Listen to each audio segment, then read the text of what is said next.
comando. Porque a palavra de Deus, o objetivo dela é convencer o homem do pecado, da justiça e do juízo. Não é verdade? Então nós vamos orar, vamos ter uma conversa com o Senhor e logo em seguida estaremos pregando. 15 minutos a gente entrega a mensagem. Então nessa oração vamos apresentar a nossa ajuda, a oferta de amor para a obra de Deus. Eu estou esperando um milagre na minha vida. Assim que esse milagre chegar, eu prometo que eu vou dar ajuda especial para essa igreja. Deus, Ele me conhece. Deus, Ele sabe o que eu estou falando. A gente não precisa mostrar para ninguém, ninguém precisa ficar sabendo, mas a palavra que sai do altar, ela tem a vigilância do Espírito Santo, e ela não pode cair por terra. Lá em Isaías, capítulo 55, versículo 11, a Bíblia diz que a palavra que Deus mandar é igual a chuva. Ela vai cumprir o seu objetivo, e ela não voltará vazia, mas ela cumprirá todo o objetivo da palavra. Então toda palavra que sai da nossa boca tem que ter muita responsabilidade. Naquele grande dia, nós seremos julgados pelas palavras que saem da nossa boca. Às vezes é melhor até nem prometer do que prometer e não cumprir, não é verdade? Então vamos orar. Você que tem a sua oferta, seja sincero com Deus. Vamos orar. Todos dando glória, glória, glória, glória, glória, glória, glória. Senhor, nós apresentamos, Senhor, agora a nossa oferta diante de Deus esta noite, Pai. Que o Senhor venha fazer uma multiplicação, mesmo no pouco, Pai. Que o Senhor venha fazer uma multiplicação, como o Senhor fez na multiplicação daqueles 5 pães e daqueles 2 peixinhos. Eu creio que até hoje o Senhor ama em realizar esse milagre. E eu creio que no pouco o Senhor vai transformar no muito. De alguma forma o Senhor vai multiplicar. Em nome de Jesus, Pai, recebe a nossa ajuda, recebe com amor e com sinceridade. Coloque dentro da salva, cantando. Quem me ajuda com alegria, lá no céu brilhará, lá no céu brilhará, lá no céu. Vamos abrir Lucas, olha aqui, ó, Evangelho de Lucas. Glória a Deus. Vamos ler aqui em Lucas. Glória a Deus. Capítulo 7 de Lucas. Pega o óculos para perto, né? E vamos ler aqui em Lucas. Glória a Deus. Estamos aqui na igreja Pentecostal Deus Amor de Lagoinha, sob a direção do pastor José Lima. E a nossa Bíblia já está folheada em Lucas, capítulo 7, versículo 1. Quando fala só o capítulo é porque é o versículo 1, isso já é de praxe. Meu nome é Cooperador Péricles e nós estamos aqui lançando a rede, né, irmãos? O maior prazer do pregador é ver uma alma salva. Ele não quer ver casa cheia, ele quer ver alma salva. A não ser aqueles pregadores, né? Que o pensamento deles está em outro lugar que não seja a salvação das almas. Mas Deus, Ele vai lá. O verdadeiro pastor, ele dá a vida pelas suas ovelhas. Então nós sabemos que a palavra de Deus, ela tem que ser pregada, e nós estamos aqui para isso. Capítulo 7 de Lucas, versículo 1. O centurião de Cafarnaum, ou Capernaum, em outras versões. Achou? Não deixa o ventilador tirar da página não. Vamos lá. E depois de concluir todos esses discursos perante o povo, entrou em Capernaum.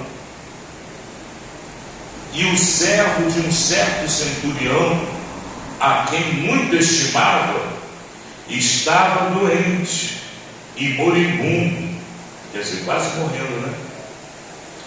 E quando ouviu falar de Jesus, enviou-lhe uns anciãos dos judeus, rogando-lhe que viesse curar o seu servo.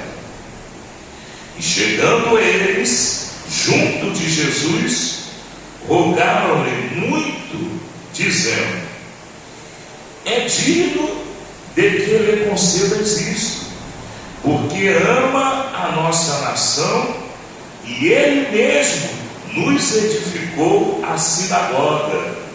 Está vendo? E foi Jesus com eles, mas quando já estava perto da casa, enviou-lhe o centurião uns amigos, dizendo-lhe: Senhor, não te incomodes, porque não sou digno de que entres debaixo do meu telhado. E por isso nem ainda te julguei digno de ir ter contigo. Quer dizer, ele mandou os empregados falarem com Jesus. Dize, porém, uma palavra, e o meu criado sarará. Porque também eu sou homem sujeito a autoridades, e tenho soldados sob o meu poder. E digo a este: vai, e ele vai. E a outros: vem, e ele vem. E ao meu servo: faze isto, e ele o faz. E ouvindo isto, Jesus maravilhou-se dele, e voltando-se, disse à multidão que o seguia: digo-vos que nem ainda em Israel tenho achado tanta fé. E voltando para casa, os que foram enviados acharam são o servo enfermo. Quer dizer, foi curado, né? Vamos orar.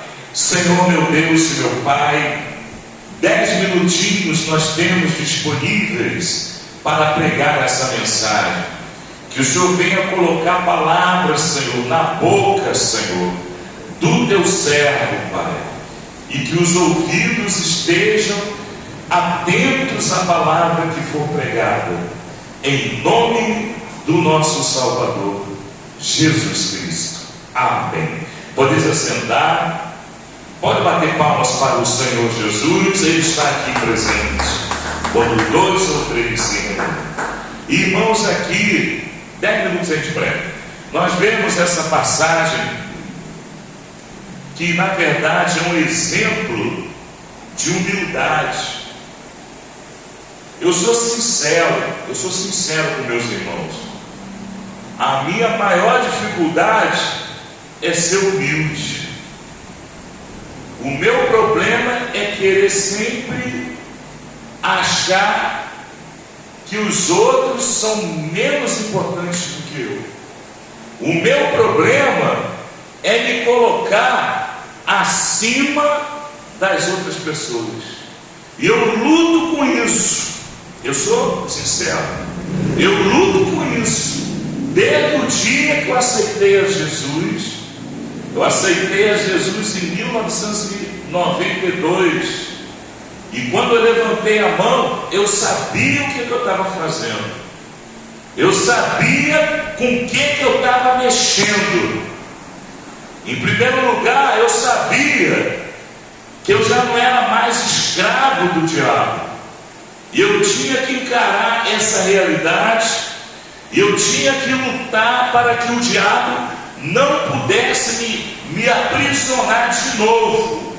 E graças a Deus, desde 1992, eu nunca desviei, nunca fiquei fraco e nunca pensei em me afastar de Jesus. Quem está entendendo, diga amém. Irmão Pérez, você já está sendo meio besta. Me desculpe, irmão Pérez, você está sendo meio besta. Tudo bem, mas eu sei que se eu estou em pé hoje, é porque Deus ele teve misericórdia. Quem está entendendo? Toda a honra seja dada a Deus, porque quando Deus ele nos chamou, ele prometeu nos guardar. O Salmo 91 diz: olha, caia 1000 ao teu lado, 10.000 à tua direita, tu não serás atingido. Quem está entendendo? Quando você levantou a mão para Jesus, você arrumou encrenca com o inimigo da tua alma. A Bíblia diz lá em João, capítulo 10, versículo 10, que o ladrão veio somente para roubar, matar e destruir. A finalidade do diabo, do ladrão, do mentiroso, do bandido, do assassino, homicida, do homem sanguinário, é prejudicar a nossa comunhão com Deus. Quem está entendendo? Eu sabia que eu tinha que resistir ao diabo, não é verdade? E a Bíblia diz também que a fé, ela vem de Deus para que ninguém se glorie. Isso quer dizer, irmãos, que nós estamos sendo carregados no colo, igual a um bebê recém-nascido. Deus ele tem cuidado de nós. Quem está entendendo, igreja? Lá em 1 Pedro, capítulo 5, versículo 6, a Bíblia diz: humilhai-vos debaixo da potente mão de Deus, e Ele a seu tempo vos exaltará. Quem está entendendo? Lançai sobre Ele as vossas ansiedades, porque Ele tem cuidado de vós. Quem está entendendo? O inimigo, o vosso adversário, ele ronda ao derredor, tentando tragar a quem quer possa, mas resistir na fé. E nós vemos nessa narrativa que aquele homem, o centurião, ele era um homem rico, um homem responsável por um batalhão de 100 soldados, era um homem rico, e ele era, apesar de ser um homem rico, um homem com autoridade, ele era um homem humilde. Ou se ele não era humilde, ele entendeu que para se aproximar de Jesus, o crente tem que se humilhar. Quem está entendendo? Posso falar a mão? E a maior dificuldade que eu tenho na minha vida, na minha caminhada, é me humilhar. É achar que Deus ele tem que fazer aquilo que eu quero. Senhor, faz isso. Senhor, faz aquilo. Senhor, abre essa porta. Senhor, joga o diabo por terra. Senhor, cura aquela enfermidade. Mas não é assim que a coisa funciona. E o centurião, ele sabia. Eu acredito que ele já tinha ouvido, aliás, aqui o texto diz, né? Que ele já tinha ouvido falar de Jesus. Olha aqui, ó, no versículo 3. E quando ouviu falar de Jesus, enviou-lhe uns anciãos dos judeus, rogando-lhe que viesse curar o seu servo. Então ele sabia que mesmo com a autoridade que ele tinha sobre aquele batalhão de 100 soldados, ele sabia que ele era inferior a Deus. Ele sabia que para ele alcançar as bênçãos de Deus, ele tinha que se humilhar, ele tinha que descer do seu degrau, ele tinha que baixar até a casa do oleiro, para receber a bênção que ele precisava, que não era nem para ele, era para um dos seus servos. Por aí você vê o tipo de pessoa que era aquele centurião. E a fama dele era a fama de um homem que praticamente ele financiou a construção da sinagoga. Aqui, quer ver? Olha só, versículo 4. E chegando eles junto de Jesus, quer dizer, os anciãos, né, rogaram-lhe muito, dizendo: é digno de que lhe concedas isso, porque ama a nossa nação. Quer dizer, ele não era nem judeu, esse centurião. E ele mesmo nos edificou edificou a sinagoga. Lá em Niterói, às vezes aparece um crente desse jeito, né? Você lembra do irmão Jorge? Ele financiou aquele púlpito lá de mármore, ele pagou do bolso dele. Ele pagou lá o blindex lá de Niterói.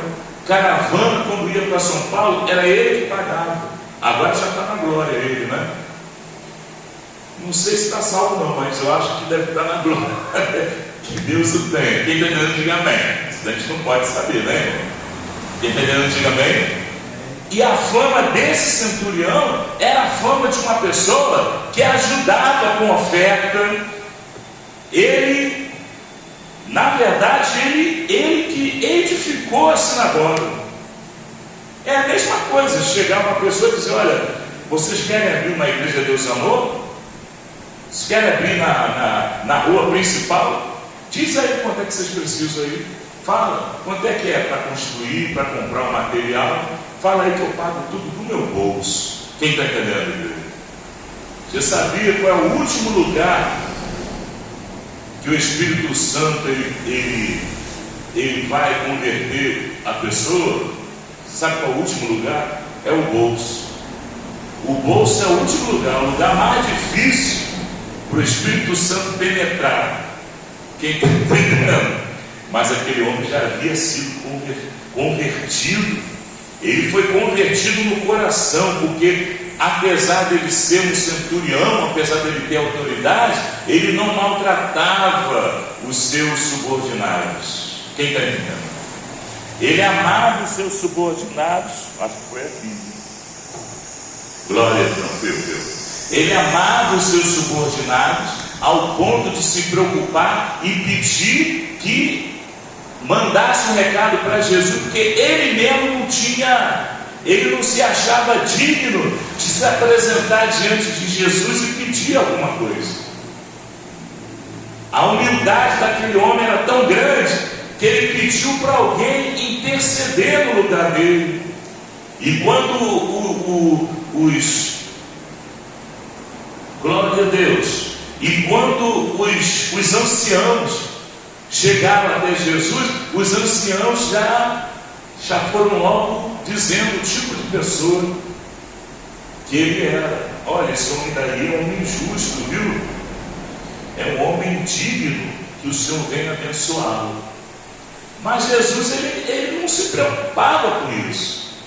O que Jesus estava colocando na balança, em primeiro lugar, aquele homem estava pedindo uma bênção que não era nem para ele, era para uma outra pessoa. Eu estou aqui com o bolso entupido de pedido de oração. Ó, tá vendo? Já orei, já fiz a primeira oração. A próxima oração eu vou fazer lá em casa. Vou interceder por todas essas pessoas que confiaram em mim e que colocaram o pedido de oração na minha mão para eu orar. Eu vou pedir por mim? Não, eu vou pedir por eles. Porque eu sei como o Espírito Santo trabalha. Quando você vai analisar, você vai pesquisar, quando você vai buscar na Bíblia, você vai encontrar o livro de Jó.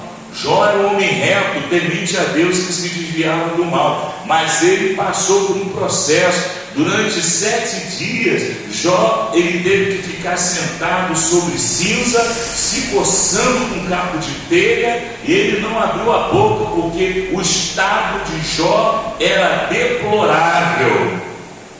Mas quando ele orou pelos seus amigos, Bildades e Fá, né? E os amigos de Jó, Deus, ele recebeu a oração.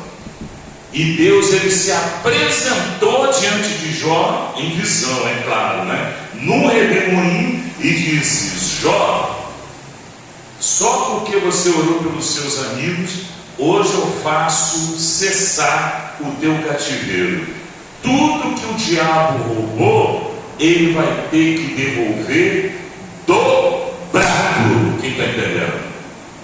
Então é essa oração que agrada o Espírito Santo, é essa oração que Deus ele coloca na balança e ele vê qual é o verdadeiro interesse do crente. Como eu falei desde o começo, a minha maior luta é com a minha carne, a minha maior luta é com a minha própria vaidade. Vaidade não é só a irmã se pintar não, viu? Vaidade não é só o irmão se pintar não, né? Vaidade vai muito além. Em Eclesiastes a Bíblia diz que tudo é vaidade. Por causa da vaidade, Salomão perdeu a bênção. E era o mesmo homem que falava sobre todo esse perigo da pessoa se entregar à vaidade. A vaidade, ela escraviza. A nossa luta não é contra a carne nem contra o sangue. A nossa luta é uma luta espiritual e é travada num lugar que ninguém sabe. Quem está entendendo, igreja? Você não vê porque é invisível. Quem está entendendo?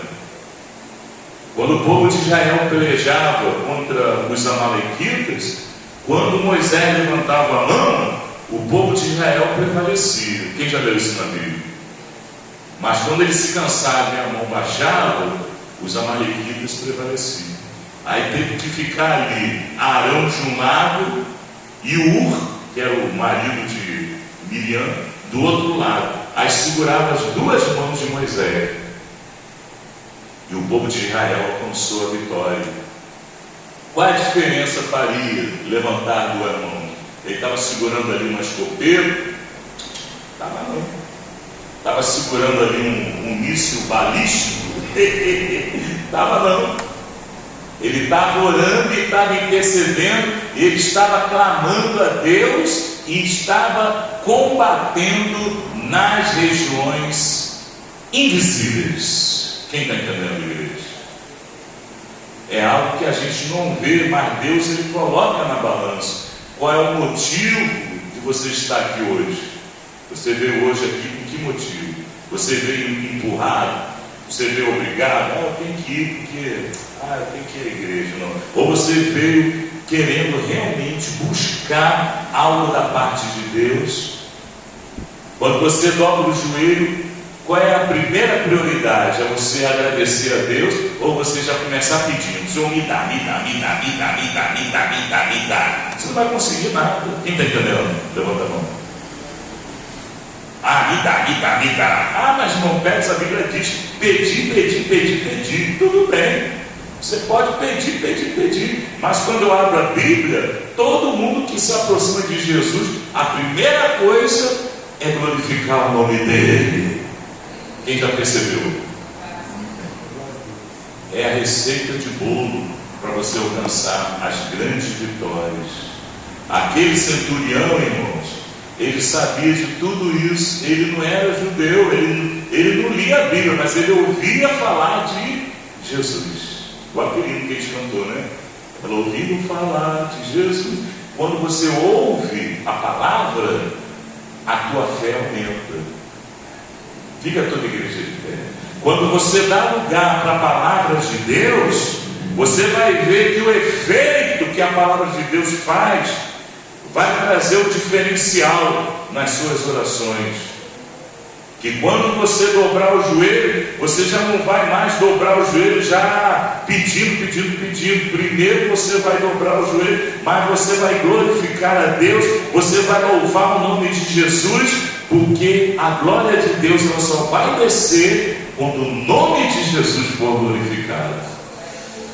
Aquele centurião, irmãos, ele se alegrou, porque ele ficou sabendo que Jesus, mesmo sem entrar na casa dele, porque ele achou que não era digno nem falar com Jesus, quanto menos Jesus entrar na casa dele. Mas quando ele soube que o servo dele já estava curado, ele glorificou ainda mais o nome de Jesus. Vamos entender, irmãos, esse exemplo do centurião.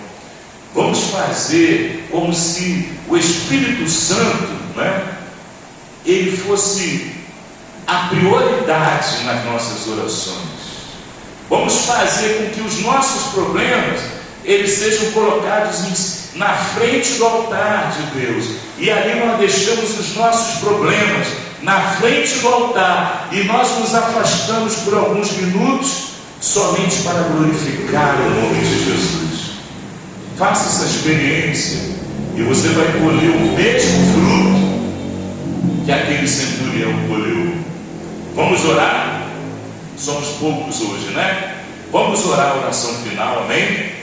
Todos dando glória, glória, glória, glória, glória. Ó Senhor, a oração eficaz. Nós não sabemos orar como devemos orar, mas o Espírito Santo intercede por nós lá nas alturas, com gemidos inexprimíveis. Que o nome de Jesus seja louvado dentro do nosso lar, dentro da nossa casa. Ali seja o altar de Deus. A nossa casa pertence a Deus. Eu e a minha casa serviremos ao Senhor.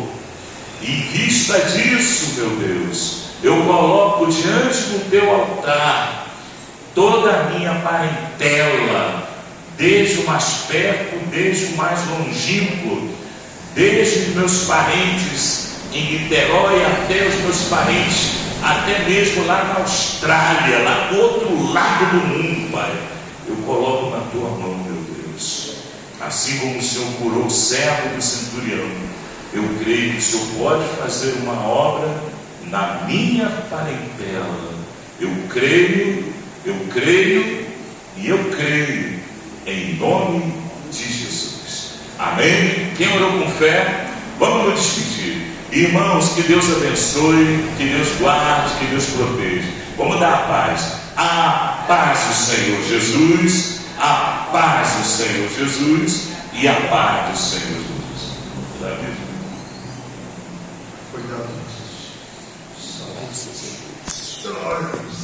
Glória a Deus.